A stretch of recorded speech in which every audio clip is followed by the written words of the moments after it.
क्षमा breaking Jain news. हर कोई लालायत है इनकी चरण रज पाने के लिए, हर कोई लालायत है इनकी चरण वंदना करने के लिए। और आज इसी श्रृंखला में हमारे जिला के अधिवक्ता संघ के अध्यक्ष जी, सचिव जी, उपाध्यक्ष जी, कोषाध्यक्ष जी, अपर लोक अभियोजक दीपक जी पौराणिक, मनीष जी साहब, भूपेंद्र जी और राघवेंद्र जी सिंह जी ठाकुर यहाँ पर पूज्य गुरुदेव का आशीर्वाद लेने के लिए उपस्थित हुए हैं। आप सभी से निवेदन करूंगा कि पूज्य गुरुदेव के चरणों में श्रीफल अर्पित करके और आशीर्वाद प्राप्त करें। साथ ही एक जिज्ञासा भी सम्मिलित रूप में इनके द्वारा की जाएगी, पूज्य गुरुदेव उसका समाधान करेंगे।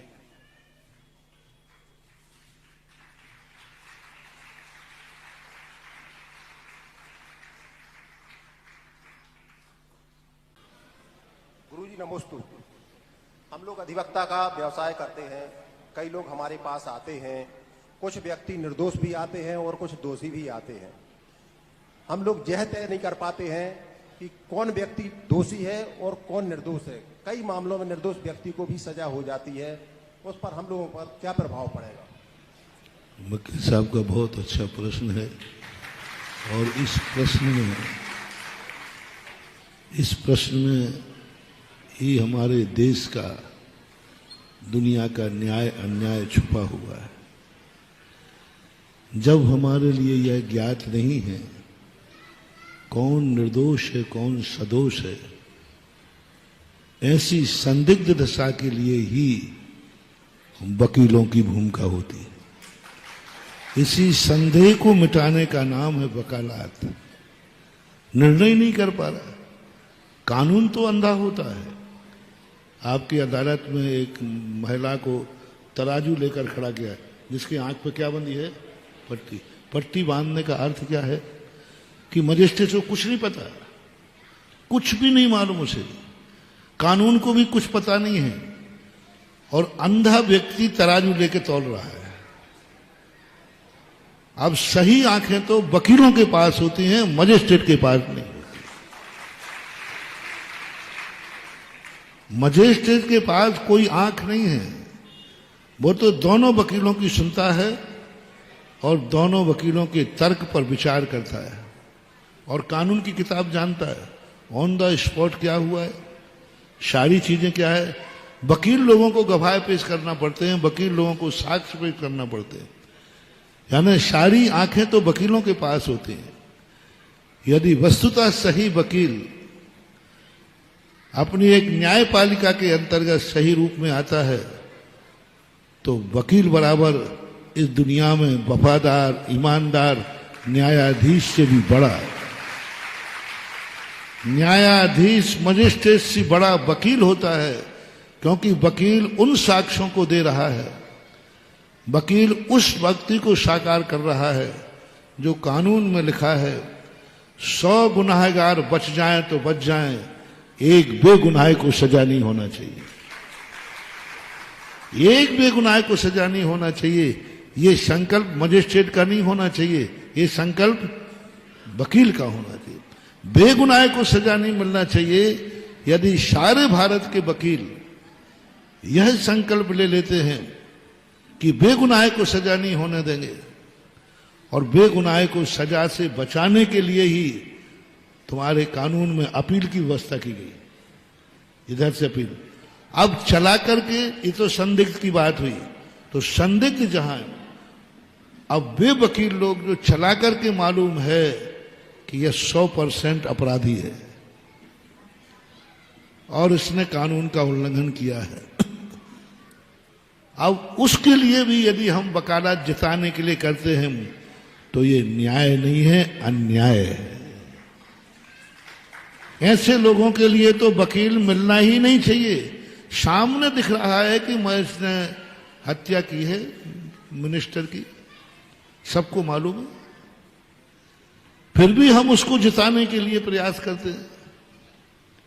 सामने मालूम है कि ये आतंकवादी है, फिर भी हम जिताने का प्रयास करते हैं।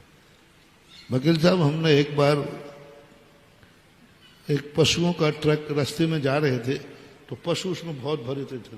हम लोगों को दया आ गई, हम लोगों को बच्चे चल रहे थे, सबसे रुकवाया और मैं भी रुक गया और उनको एक बाड़े में उतरवा दिया।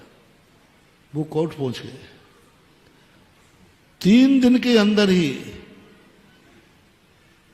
उनको एक वकील ने छुड़वा दिया और महाराज हम छूट के आ गए। वो जिसकी कसाई की गायें थी वो ले जा रहा था, बोले महाराज हमारी पशुधन दिलवाइए। मैंने कहते बोले देखिए, मैंने कि सबसे पहले तो वकील को बुलाओ जिसने वकालत की। और वकील को बुलाया। मैंने कि भाई तुम्हें मालूम है कि ये गलत आदमी है? बोले मालूम है महाराज। मालूम है कसाई आदमी है? मालूम है महाराज। मालूम है तुम्हें कि ये गलत ढंग से ले जा रहा था? सब कुछ मालूम रह रहा था।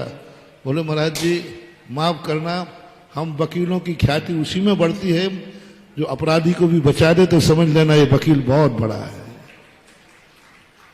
तो वकील लोग यदि ये निर्णय कर लें कि जिसका अपराध स्पष्ट है और आपकी आत्मा भी बोल रही है, साक्ष्य भी सब कुछ है, ऐसे अपराधियों के लिए वकालत नहीं करेंगे तो मैंने कह दिया ना, आपका पद मजिस्ट्रेट से भी बड़ा है।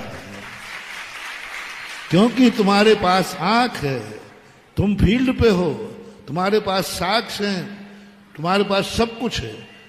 मजिस्ट्रेट तो तुम्हें अपने प्रभावित करना है कि आपका साक्ष्य मजबूत है। इसलिए चला करके कोई अपराधी को अपराध से बरी न कराएं, क्योंकि अपराधी को सजा से बचाना भी अपराध है। अपराधी को सजा से बचाना भी अपराध है। ये कानून में भी है और धर्म शास्त्रों में भी है। तो इतना भी यदि आप लोग विचार करते हैं तो कोई बात नहीं, आपके लिए वो संदिग्ध वाला मामला, कभी संदिग्ध में चूक भी हो सकती है, तो हमारा धर्म चूक को माफ कर देता है, लेकिन जो चला करके हो रहा है उसे कभी माफ नहीं किया जाए। आइए अध्यक्ष जी श्रीमान जितेंद्र जी सिंह जी, सचिव जी वीरेंद्र सिंह जी, उपाध्यक्ष श्री महेंद्र जी, कोषाध्यक्ष श्री आलोक जोशी जी, आपका सम्मान करने के लिए मैं आमंत्रित करता हूं वर्षायोग समिति के यशस्वी अध्यक्ष श्रीमान सुरेंद्र जी कर्रापुर और ऋषभ जी बांद्री को। आप अपनी टीम के साथ आएं और चारों का स्वागत करें।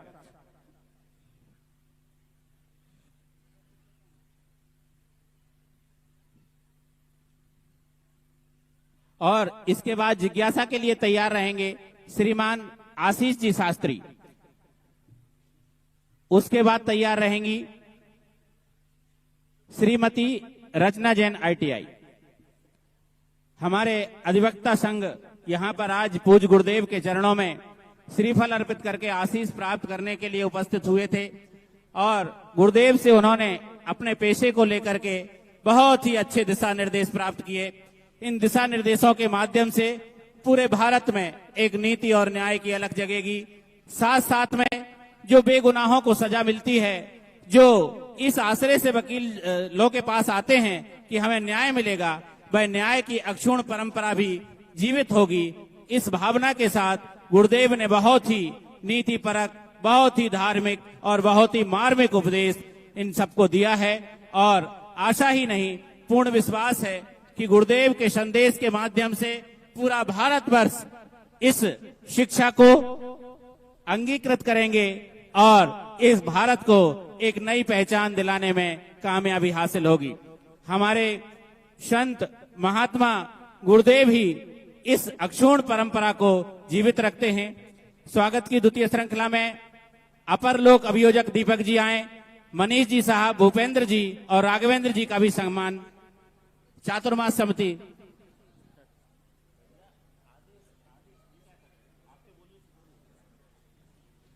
और साथ साथ में जो वाटर डिस्पेंसर सभी स्थानों के लिए श्री संजीव जी गोधा की संजीव जी नेताजी की ओर से दिए गए थे, वो भी चातुर्मास समिति ने भेंट करना चाहती है।